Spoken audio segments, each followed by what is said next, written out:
Mga master, okay lang bang? Huwag niyong skip ang mga ads sa aking mga video kung okay lang mga master. Salamat sa solid na suporta po. Yon, what's up mga masters? Nandito na naman tayo sa panibagong araw, panibagong kabanata na naman ang pagsasama-samahan natin ngayon guys.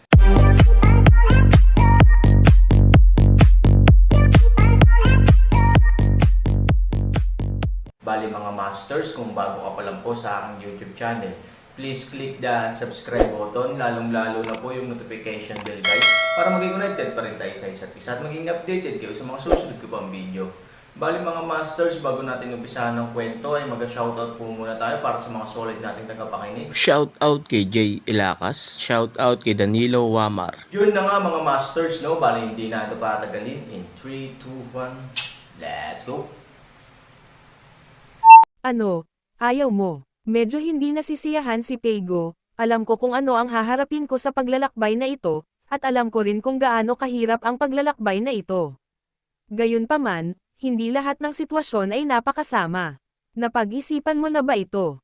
Pagkatapos dumaan, bilang Commander-in-Chief ng hukbong ito, natural na magkakaroon ako ng pagkakataon na magkaroon ng madalas na pakikipag-ugnayan kay Han Sanchen. Syempre, makakalapit din ako sa dalawa kong young masters ng Pei family.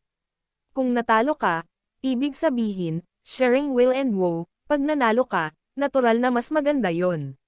So, after he comes back, you can imagine his position in the family.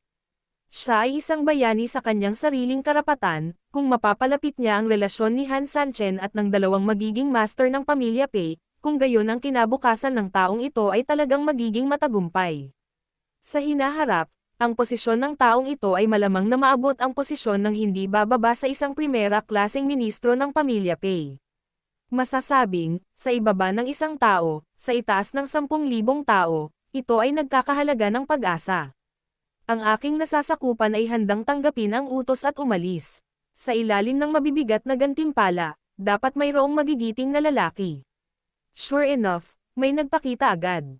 Medyo natuwa si Peigo, dahil ang taong ito ay walang iba kundi ang nagmungkahi na bigyang pansin ng pamilya Pei ang kinabukasan at magpadala ng mga tropa dahil wala ang dalawang amo.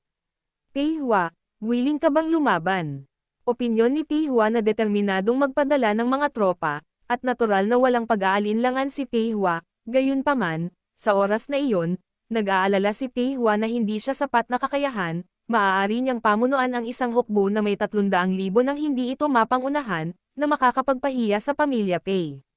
Ngunit ngayon na walang gustong lumabas, dapat isantabi ni Pei Hua ang pag-aalala na ito at same time na humiling na lumabas upang makipag-away.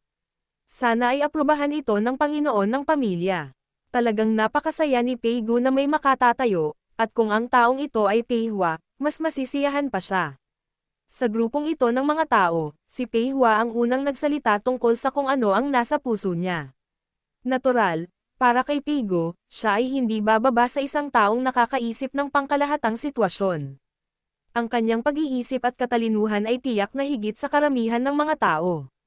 Sa makatuwid, ang Pei Hua ay handang tumayo at pamunuan ang mga tropa, at ang Peigo ay ang pinakamasayang tao sa bawat anggulo. Okay, very good. Pei Hua, bagamat bata ka pa, pinag-isipan mong mabuti ang mga bagay-bagay. Naniniwala ako na napakagaan ng loob mo na magkaroon ng hukbong 300,000 sa iyong mga kamay. Pagkatapos mong lumabas, huwag kang matakot sa kabiguan, at huwag kang mahiya. Tandaan, na may hukbong 300,000, hindi ako natatakot na mawala ka, at hindi ako natatakot na alisin mo ito at mapuksa. What I want is for the Pei family to have the same momentum as the Pei family, naiintindihan mo ba? Ang pangungusap na ito ay aktwal na katumbas ng pagbibigay ng katiyakan sa kabilang partido, na nagsasabi sa kabilang partido na maaari nilang pamunuan ang kanilang mga tropa ng may ganap na kalayaan. Sa katunayan, alam na alam mismo ni Peigo na ang sitwasyon sa labas ay napakakomplikado at mapanganib, at may mga bagay na kahit siya mismo ay hindi mahuhulaan. Bagong dating lang si Pei Hua, at siguradong kulang siya sa karanasan sa pamumuno ng napakaraming tao. Sa makatuwid, kung magtanong ka ng marami sa kanya, iisipin niya ang lahat ng mga bagay, at sa huli, ang kanyang mga personal na gawain ay magiging masama.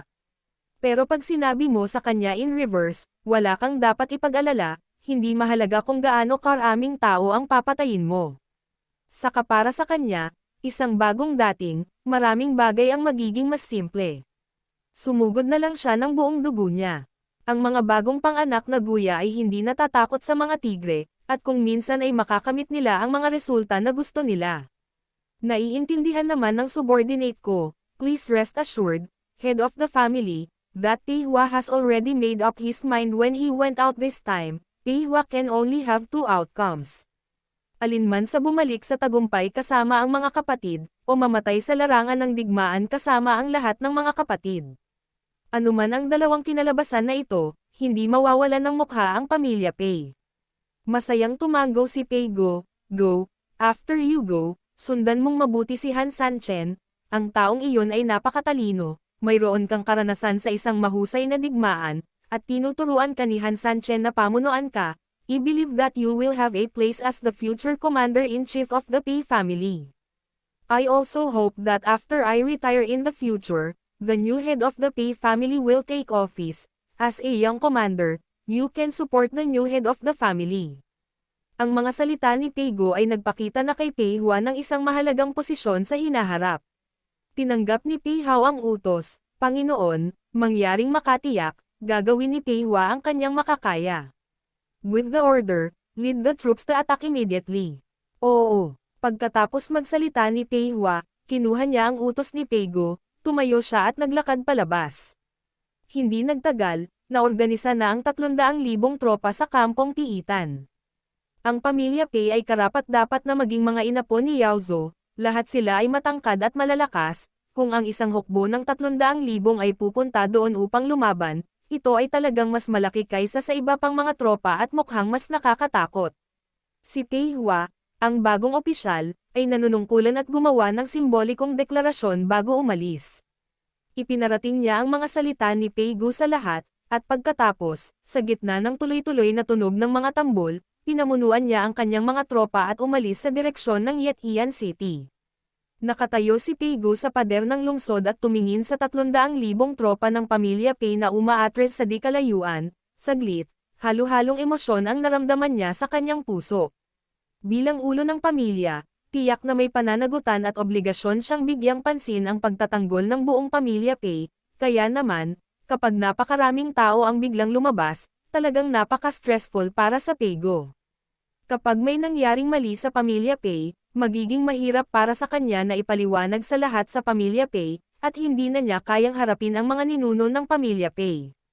Gayunpaman, pagkatapos ng mahabang pag-iisip tungkol dito, nadama niya na kailangan niyang gawin ito. Ang pamilya Pei ay umabot sa isang bottleneck, orihinal nilang inaasahan na ang kanilang anak na hindi karapat-dapat ay mapapalakas muli ang pamilya ng Pei, gayunpaman, hindi lamang nabigo ang hindi karapat-dapat na anak na magbigay sa kanya ng anumang mga sorpresa, ngunit binigyan siya ng higit pang mga pagkabigla. Hindi maisakatuparan ang ambisyon ni Pei-go, kaya't nakatuon lamang siya sa Han Sanchen. Karapat-dapat talaga si Han Sanchen sa kanyang sugal, kung tutuusin, nakita niya sa sarili niyang mga mata kung gaano kalakas ang taong ito. Kung magiging maayos ang lahat para sa 300,000 malakas na hukbo, pagkatapos pagdating sa Yetian City, opisyal na lalawak ang kapangyarihan ng pamilya Pei palabas. Ang nasusunog na Bone City ay napaka-komplikado, at hindi talaga naisip ni Pei-go na pumasok at lumusong sa maputik na tubig sa loob. Minsan masyadong malalim ang tubig, kung hindi mo sinasadyang pumasok, hindi ka lang maipit dito at hindi mo ito mabunot, ngunit kung hindi ka mag-iingat, malamang na malunod ka dito. Ang pinakamalaking ideya at ambisyon ni Pei-go ay gamitin ang Yetian City bilang panimulang punto, at pagkatapos ay gamitin ang kanyang kasalukuyang kapangyarihan bilang dulo, at pagkatapos ay bumuo ng isang tuloy-tuloy na saklaw ng impluwensya.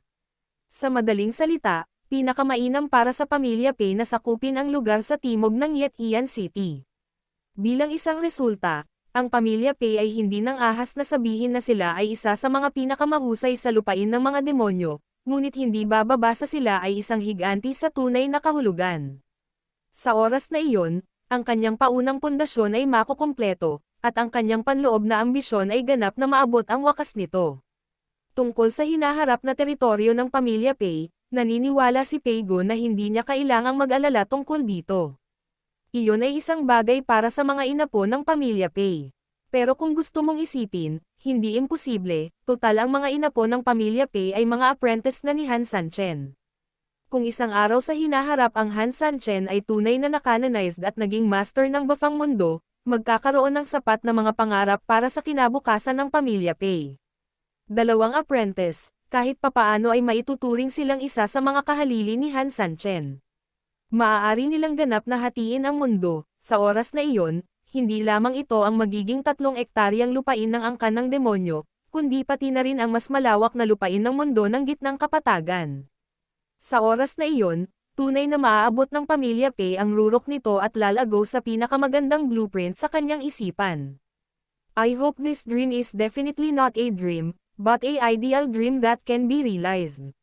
Natapos ang pagsasalita ni Pei Guo at bumantong hininga, o mga ninuno, ang pamilya ng Pei ay umabot sa isang bottleneck na panahon sa pag-unlad, kung hindi tayo uunlad, ito ay tiyak na bababa.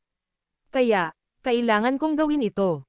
Kung tama ang pastahan, ito ang pinakamabuting bagay para sa aking pamilya ng Pei, ngunit kung nabigo ang pastahan, sana hindi mo ako sisihin, kung tutusin, si Pei Guo ay talagang walang ibang pagpipilian.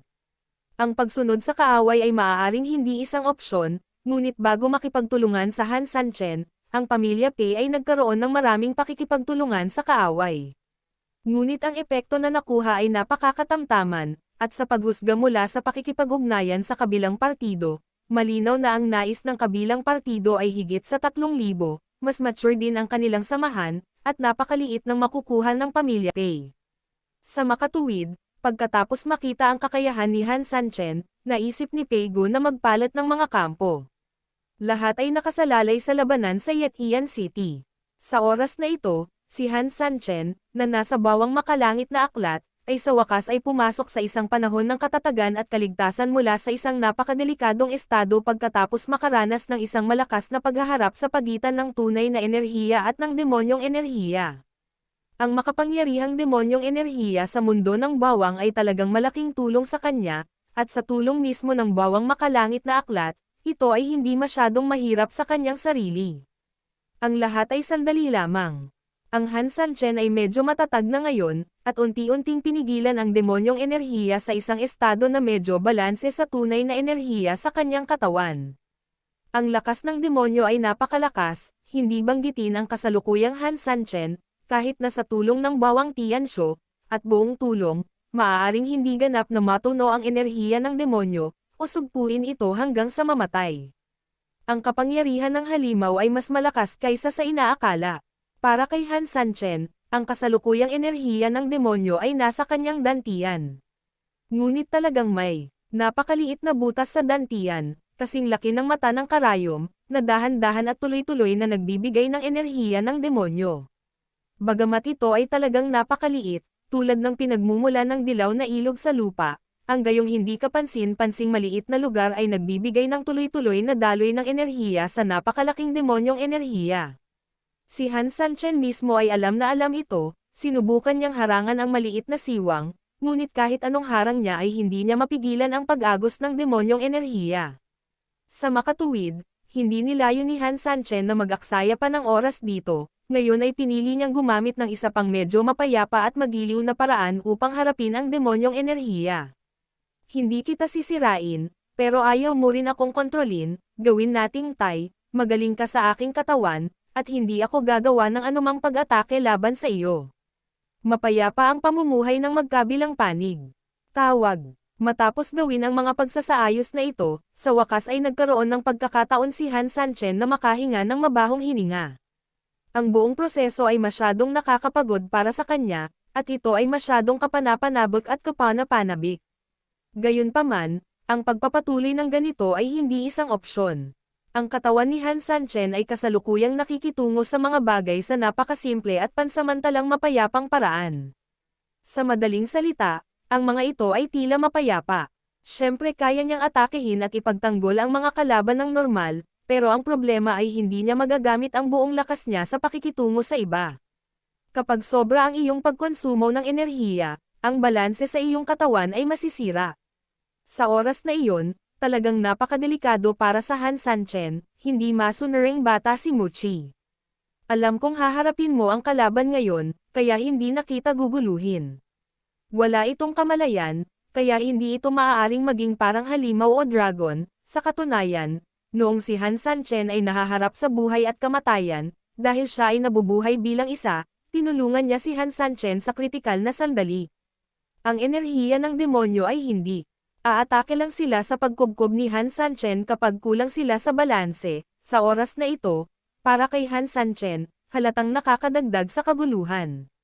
Sa makatuwid, sa hinaharap, o kapag ang Han Sanchen ay hindi paganap na naalis ang demonyong enerhiya, bagaman ang paglilinang ng Han Sanchen ay napakalakas, kung talagang gusto niyang ikumpara sa kanyang pagiging epektibo sa pakikipaglaban, maaaring hindi siya kasing husay ng Ivory. Kung magpapatuloy tayo ng ganito, ano ang gagawin natin kapag inatake ang Yetian City? Napabuntong hininga si Han Sanchen. Wala na siyang balak magsayang pa ng lakas para dito. Yun na nga mga masters, no? Bali panibagong kabanata na naman yung natapos natin ngayong gabi. Muli, maraming salamat po talaga sa walang sawang suporta po sa aking YouTube channel na talagang inaabangan nyo po ang bawat upload ko po. Bali mga masters, magkita-kita ulit po tayo bukas ng gabi at ngayon po ay magpapaalam po muna tayo. Bali mga masters, bye-bye!